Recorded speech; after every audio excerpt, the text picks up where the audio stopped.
Hi, my name is Mike Arce, CEO of A Loud Rumor, an organization that helps fitness studios all over the world grow and be more successful. I'm also the host of Top Fitness Business Podcast, the GSD Show, and your host on this podcast as well. The goal of this podcast is to help you stay informed on some good ideas your fitness studio can implement to succeed during this pandemic. And in this episode, I wanted to talk to you about the power of free.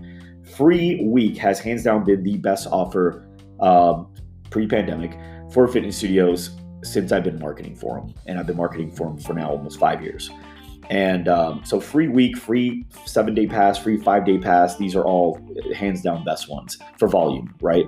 And then when you go into paid offers, you got 30 for 30, 12 for 12, 10 for 10. And a lot of people will make the argument, well, you know, the paid offers bring in a higher level of client. It's not about the quantity of leads, it's about the quality of leads. I want both. I want the quality, and then I'll take whatever leftover quantity you've got too. So for example, if let's say you have a free 7-day pass, and then let's say the guy next to you's got a 30 for 30. Okay, well, let's say you got 100 leads and he got 15 leads. You can make the argument, well, hey, you got 15 leads, but he got 15 leads that actually went in their pocket. You got 100 leads, but like, you know, who knows how much work you're going to have to do, and you may only close one of them because they're all freeloaders. That's not the way it works. I think there's a weird misconception that people that have money spend it for no reason and avoid things that are free, and people that don't have money don't spend it and only do things that are free. When in reality, the reason a lot of people don't have money is because they spend money on stupid shit and they just keep spending money on whatever they want, and they don't actually do the math, aka the easiest people to sell to. And the people that do have money are really good at managing it. And part of being really good at managing it is making sure they do their due diligence before purchasing, and free is part of due diligence, being able to test it out and see if you like it. So the way I look at it and the way I believe it to be, because I consider myself financially free, I don't feel like I have any issues with money. And when I get into that point, you give me a free week off and the other guy gives me a 30-day, $30 pass, I'm doing the free week, like hands down, every time, every single time.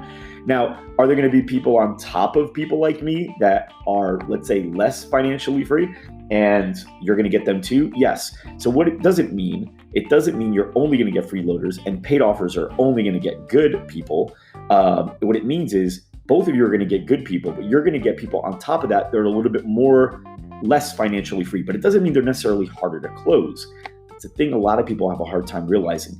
People that have less money yet somehow still have an Apple Watch and a phone and a car and all that stuff, they figure it out. Okay, so what does this have to do with COVID-19? Because obviously this is what this podcast is about. Nothing's changed, guys. Now we're here. Here we are now. We're wanting to get people into our trial for our online program. Nothing's changed. In fact, if anything, it's more important now to do free than ever before. And let me tell you why. Reason number one, you've never sold online training before. What that means is not only do you know if you're good at selling it, which you're probably not, you're going to get better at it as you go, but you're probably not good right now. I'd be shocked if you are. But on top of that, you don't even know if you're good at servicing it. And the fact that you just started doing it, the prospect has more skepticism around your quality of service as well. So it's actually good to get them in for free and see if they like it. And also, the more people you get in for free, the more feedback you can get on what people actually want, which will allow you to improve your program so that you can improve your trial process, and then you can convert more people. And then down the road, if you'd like to, you can charge. Big thing I hear a lot of people say is, well, Apple doesn't discount. Yeah, Apple doesn't discount now. They're Apple. They're like the biggest company in the world. Everyone knows them. Does everyone know you? Because the first 20 years, Apple did a ton of negotiations in their own stores to go ahead and make sales done. So let's not make that argument because that's silly. You're not Apple, right? So ultimately, number one, yes, you've never sold it and you've never serviced it, so you don't even know if it's good. Number two, you're selling on the phone versus face-to-face. So that level of trust isn't there. So face-to-face, that level of trust isn't fully there. But imagine over the phone where you're just a voice, even tougher, right? Even tougher. Reason number three, it's a good idea to do a free trial. We're kind of going through a pandemic right now, hence this podcast. And a lot of people have already been trained by their peers and media and everyone around them to not spend money. Now, does that mean people aren't going to spend money? No.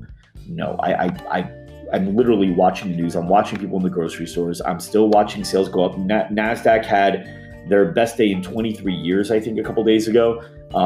Actually, and right now people are starting to relax and get used to what's going on. So no, people are still spending money, but they're not spending money blindly. Me personally, I am not buying anything until I test it out first and make sure I want it. There's zero chance. It has nothing to do with how much I got money in my bank or not. It has nothing to do with that.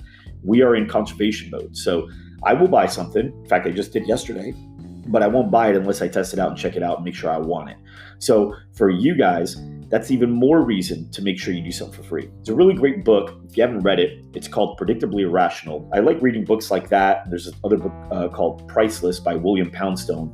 Both books are really on consumer behavior around price presentation and what makes people buy and how to position your pricing, your package, and your programs in order to use psychology and get a person to pick something that makes the most sense for not only them, but for your business model as well.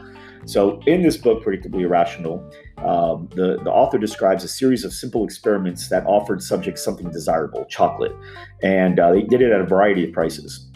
So 2 types of chocolate were used in this example, a Hershey's Kiss and a Lindt chocolate truffle. So the Kiss is an inexpensive and common treat. A Lindt truffle is far more tasty and it's more expensive typically than the Kiss. So here's the way it worked. The first experiment offered subjects a truffle for 15 cents, which is about half of its actual cost. Or you can have a Kiss for 1 cent. Nearly 3 out of the 4 subjects chose the truffle, which makes sense, right? Based on the relative value of the offers. The next experiment reduced the price of each product by 1 penny. So now the truffle, instead of it being 15 cents, it was 14 cents. And the Kiss, instead of being 1 cent, now it's free.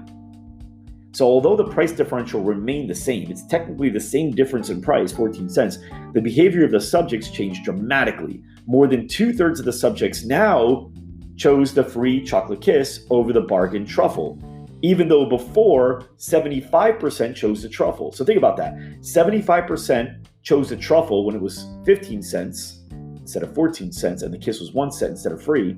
And now it flipped to where 66% of the people chose the Hershey Kiss. It's the same thing, it's 14 cents less. So now, to see if the appeal of the free Kiss was based on convenience, right? Not having any change or having to hunt around in your purse or for coins or in your pockets, obviously that would make sense. So to make sure that wasn't the case, the experiment was then repeated in a cafeteria food line where the cost of the chocolate truffle and or the Kiss could easily be added to the total purchase. So even with the elimination of paying inconvenience, the free Kiss was still the overwhelming choice. So the author attributes a preference of free, even when the rational choice would be the bargain item, to the aversion to loss. In essence, a free item carries no risk, and more people would rather not take a risk than get a bargain. And he's probably right. Though I think there's another explanation, which is to our hunter-gatherer brain, right? So a free item represents the proverbial low-hanging fruit. Basically a resource that can be obtained with zero effort or near zero effort. So think of it like, caveman back in the day and, just gorged on fruit and had an adequate supply of food stored in my cave. I would be unlikely to go looking for more food. But if I was walking back to my cave and I found a perfect apple hanging from a tree over the path that I'm walking down anyway, and it's just easy in reach, I'd no doubt be tempted to just pluck it and figure out what to do with it later. The apple would be, in essence, free. Other food sources that might involve climbing or stalking or traveling or hunting or other kinds of effort, well, that would have a price, right? So that's kind of the example that a lot of people are giving. And as I read more books, Priceless kind of goes over it as well. There's actually quite a few really good articles and TED Talks based on it as well. But when you're doing these free these offers to get people into your trial, make sure that they're free. I don't care if it's a free week, free 14-day pass, free 30-day pass. Nobody says that you have to give them 30 days for free. I mean, technically, if you say it, you do have to offer it to them, but nobody says that you have to stick to it. And what I mean by that is you can use that as a hook to get them in. And once they get in, you can let them know, yes, you get 30 days free or 14 days free of this, which is maybe like our, pre-recorded workouts, and you can go through them and you get like our, Facebook group community access. But if you would like, we're also doing a free trial as well to our VIP program. And our VIP program costs this much. And now that would cost as much as your existing members are paying, right? However, you're going to be able to get free. And here's what that includes. Not only does it include the pre-recorded videos, but in your VIP program, you're also going to be able to have access to our live workouts and nutrition training and stretching and yoga and meditation. And you'll get on the phone with a coach one-on-one, and they'll build a perfect workout program based on where you're at. They'll build a perfect diet program based on where you're at. And they'll give you a list of top 10 foods to boost metabolism and top 10 foods to boost testosterone. If you're a guy, it'd be awesome for you. Also, this is a grocery list it's a perfect pandemic grocery list, foods that you can actually order online and get delivered to you that are healthy, nutritious, full of great nutrients, and they can be delivered to you and they last a while, right? And here's the links to all those places. So nuts and dried fruit and jerky and stuff like that, right? So this is an example of how you can take something that's free to get a hook, bring somebody in. And if they don't want to do the trial for the VIP pack, you can always say, hey, no big deal. Just stay in the free. It's $30. It's 30 days for free. And then after that, it's $30 a month, $1 a day if you wanted to continue. You do something like that. But the point is, look at free as the hook. That's all you're doing. You're wanting to use it as a hook. Every great offer has a hook. And every great campaign has a hook, a story, and an offer. So you have to have a hook. Here's why you want to take a look more at this. Here's the story. Here is what we do, why we do it. Here's the lives that we're changing. Here's why it's amazing. And then here's the offer. And we'll do it for you for this, right? Something like that.